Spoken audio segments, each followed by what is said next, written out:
मैं हूं दीन इम्तियाज़ और आप देख रहे हैं तख्ती ऑनलाइन। आज हम अलजबरा की पहली सीढ़ी चढ़ने जा रहे हैं जिसे हम स्ट्रेट लाइन की इक्वेशन कहते हैं। इसके लिए जो मैं सिमुलेशन इस्तेमाल कर रहा हूं उसे फेट सिमुलेशन कहा जाता है और ये ऑनलाइन अवेलेबल है। तो आप इस वेबसाइट पर fet.colorado.edu पर जाकर ये वेबसाइट देख सकते हैं और इसकी सिमुलेशन भी डाउनलोड कर सकते हैं और अपनी क्लासरूम में चला सकते हैं। यहाँ पर मेरे पास एक स्ट्रेट लाइन की इक्वेशन है जो हम बहुत छोटी क्लासेस में पढ़ते हैं। इस इक्वेशन को ऐसे जाहिर किया जाता है y is equal to M x plus B, बाजुकात एम एक्स प्लस सी भी कहा जाता है, जो कि एक कांस्टेंट है। c या b एक कांस्टेंट है। इस इक्वेशन का मतलब क्या बनता है? मेरे पास एक ग्राफ है और मैं इस इक्वेशन को प्लॉट करूंगा। इस ग्राफ पर मेरे पास दो एक्सिस हैं, एक वर्टिकल एक्सिस है जो ऊपर से नीचे की तरफ आ रहा है और एक हॉरिजेंटल एक्सिस है जो साइड वाइज है। जो ऊपर से नीचे की तरफ आ रहे उसको y कहते हैं। अगर मैं इसको एक फंक्शन समझूं तो ये f ऑफ x होगा, y f ऑफ x होगा, फंक्शन की वैल्यू है। जबकि जो हॉरिजेंटल ग्राफ है उसमें x की वैल्यूज प्लॉट की जाती हैं। तो यहाँ पर आप देखें x1 है, x2 है, x3 है, x4 है, x5 है, इस तरीके से x की वैल्यूज जाती हैं। जबकि आप ऊपर की तरफ जाएं तो y की वैल्यू बढ़ेगी 1 2 3 4 5 फिर 10।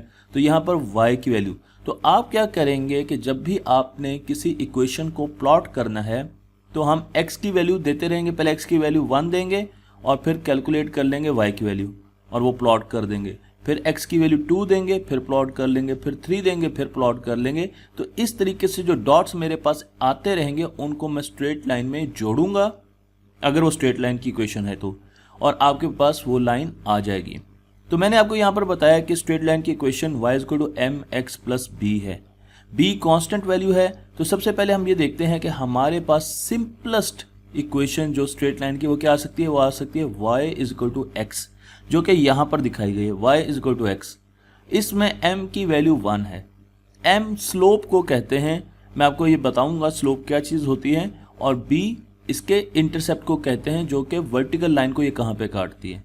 तो इस वक्त इसकी स्लोप 1 है और इसका इंटरसेप्ट 0 है। y is equal to x, तो आपके सामने y is equal to X आ रहा है। अब आप मुझे कहेंगे कि आपको कैसे पता कि इसकी स्लोप 1 है? तो मैं आपको इसकी स्लोप कैलकुलेट करके भी दिखाऊंगा।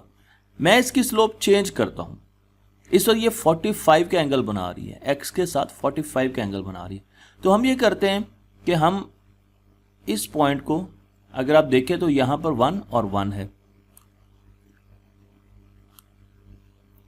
इस पॉइंट को देखिएगा, ये जो पॉइंट है आपके पास, इसमें आपके पास ये दो डिस्टेंस आ रहे हैं। एक x एक्सिस पर x की क्या वैल्यू है और दूसरी y की क्या वैल्यू है। तो मैं यहां पर आपको दिखाता हूं कि यहां पर आपके पास, ये देखिए, अब यहां पर जो कोऑर्डिनेट्स हैं आपके पास वो है 5, x 5 है। जो पहला नंबर शो करते हैं वो x की वैल्यू शो करते हैं। तो यहां पर आप देखें तो x की वैल्यू शो हो रही है वो है 5 और दूसरी होती है y की, और y की जो वैल्यू आपको यहां पर नजर आ रही है, y यहां पर देखें y कितनी वैल्यू है इस डॉट की, 5 है। इसी तरीके से यहाँ पर x की वैल्यू 0 है और y की वैल्यू 0 है। तो जो स्लोप होती है उसको हम करते हैं y डिवाइडेड बाय x। तो यहाँ पर अगर आप इस इक्वेशन को देखें, मैं स्लोप आपको कैलकुलेट करना नहीं बताऊंगा, वो अगली प्रेजेंटेशन में बताऊंगा, पर आप देखें तो इस वक्त आपकी स्लोप जो है 5 डिवाइडेड बाय 5 टोटल 1 आ रही है। अगर मैं इस डॉट को और पीछे ले आऊँ कि एंगल 45 का रहे, अब आप देखें 3 डिवाइडेड बाय 3, और उसकी वजह क्या है कि अगर आप इसको यहाँ पर देखें तो अब आपने x पर 3 यूनिट मूव किया है और y पर भी इस ब्लू डॉट ने 3 यूनिट मूव किया है। तो अब आपके पास दोनों 3 3 आ रहे हैं, इसलिए आपकी स्लोप 1 है और 1 के लिए 45 का एंगल ही रहेगा x एक्सिस के साथ। इसी तरीके से मैं इसको ऊपर लेके जाता हूं। अब आप देखें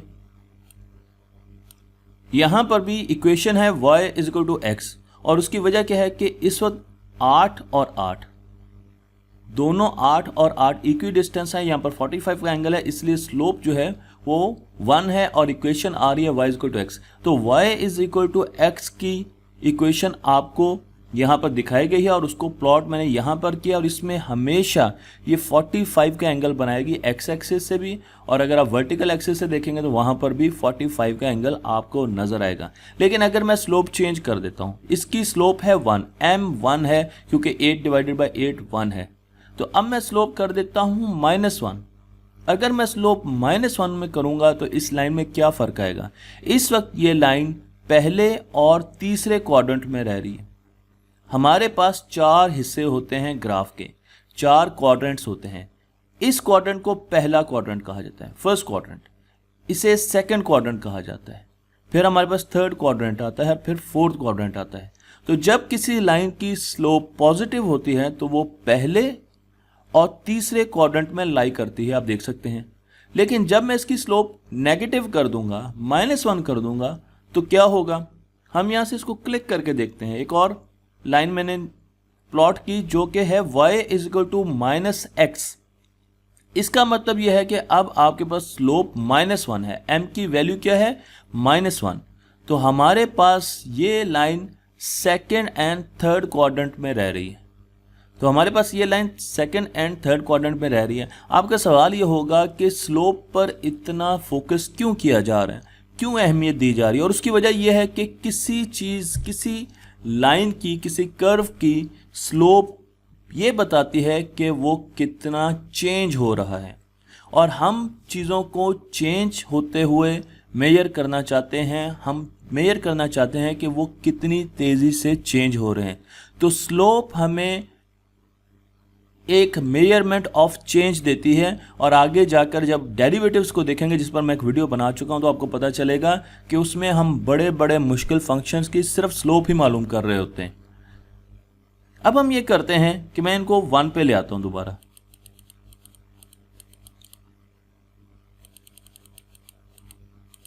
और इसको हम नेगेटिव लाइन को ख़त्म कर देते हैं और हमारे पास स्लोप आ गई 1। अब ये मेरे पास स्लोप 1 आ गई है। अब हम ये करते हैं कि इसकी वैल्यू कम करने की कोशिश करते हैं। तो मैं यहाँ पर जब 0 करूँगा तो उस वक्त तो मेरे पास कोई लाइन रहेगी नहीं, क्योंकि y = 0 हो गया है। इसी तरीके से जब मैं इसको -1 करूँगा तो अब आप देखिए नेगेटिव स्लोप आ गई। नेगेटिव स्लोप का मतलब ये है कि अब ये line second and fourth quadrant में एग्जिस्ट करेगी। अब मैं इसको आहिस्ता आहिस्ता बढ़ाता हूँ, और ज़्यादा माइनस स्लोप जो है होती जा रही है, उसकी वैल्यू बढ़ती जा रही है, बढ़ती जा रही है। अब आप देखें स्लोप जैसे जैसे नेगेटिव नंबर में बढ़ाता जा रहा हूँ तो उसकी स्लोप भी बढ़ती जा रही है। तो इस वक्त यहाँ तक हम पहुँच सकते हैं, क्योंकि उसके बाद इसकी स्लोप इन्फिनिटी हो जाएगी और उसको हम पहुँच नहीं सकते।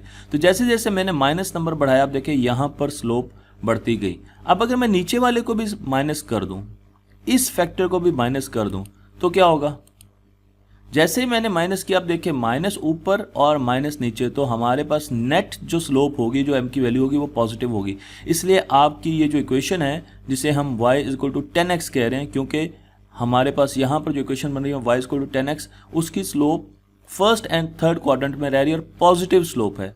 अब मैं इसको और कम करता हूँ। अब आप देखें तो पहले आपने देखा था कि जब ऊपर और नीचे, न्यूमरेटर और डिनोमिनेटर दोनों पॉजिटिव थे, तो हमारे पास फर्स्ट एंड सेकंड क्वाड्रेंट में पॉजिटिव स्लोप के साथ लाइन एग्जिस्ट करती थी। लेकिन अब दोनों वैल्यूज नेगेटिव हैं, तब भी हमारे पास जो लाइन है उसकी स्लोप पॉजिटिव है, और वो फर्स्ट एंड थर्ड क्वाड्रेंट में एग्जिस्ट करती है। गोया कि उसकी स्लोप डिफरेंट हम करते जा रहे हैं। अब आप देखें y = 5 divided by 2 into x आ गया। अब मैं इसको और कर देता हूँ, तो आप देखें कि अब हमारे पास y = -10 आ गया।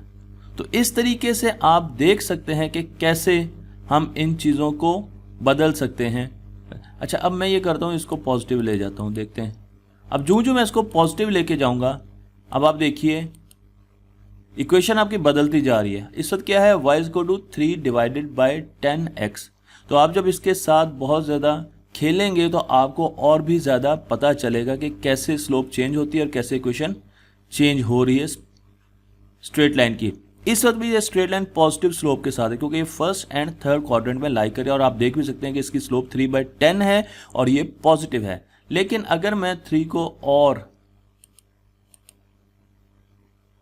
बढ़ाता जाऊंगा, अब मैंने जैसे 0 किया तो 0 पर ये स्लोप बिल्कुल एक्स एक्सिस के साथ लाइन जो है वो पैरेलल हो जाती है, इसके ऊपर लेट जाती है। और उसकी वजह यह है कि हमारे पास इस वक्त लाइन एग्जिस्ट नहीं करी, हमारे पास कोई लाइन एग्जिस्ट नहीं करी। अब मैंने जैसे पॉजिटिव किया, अब आप देखें कि फिर स्लोप नेगेटिव हो जाएगी, -1/10 हो जाएगी। यहाँ पर देखें ऊपर का जो नंबर है वो पॉजिटिव है और नीचे का नेगेटिव है। तो उस वजह से जब नीचे का नेगेटिव है, अब आपके पास फिर इक्वेशन जो है वो जो स्लोप दिखा रही है वो स्लोप नेगेटिव है।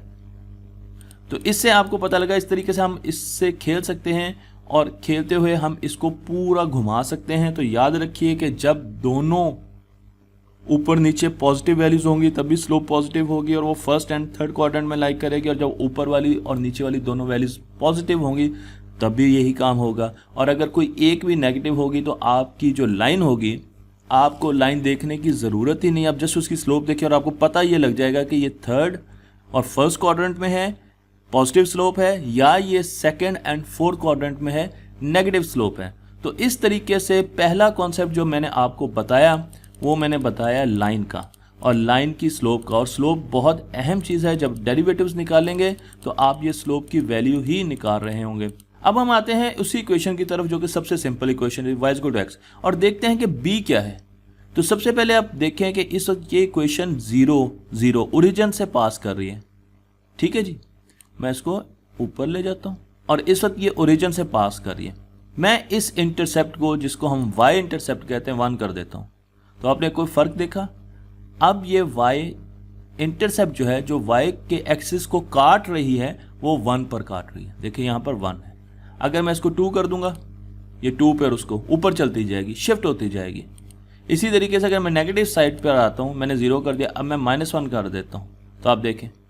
इसी तरह -2 कर दूंगा, तो अब आप देखें -2 पे करें। तो इस तरीके से आप -5 करें, +5 करें, +10 करें, तो जब ये वैल्यूज कांस्टेंट जो आएगी, जो b या c कहते हैं, पाकिस्तानी कोर्स में हूँ अमूमन इसको c कहते हैं, इसलिए बच्चे कंफ्यूज ना हो, मैं इसलिए बार बार इसको c भी कह रहा हूँ। तो आपको पता चल जाएगा कि जो स्ट्रेट लाइन है वो कैसे इंटरसेप्ट कर रही है y एक्सिस को।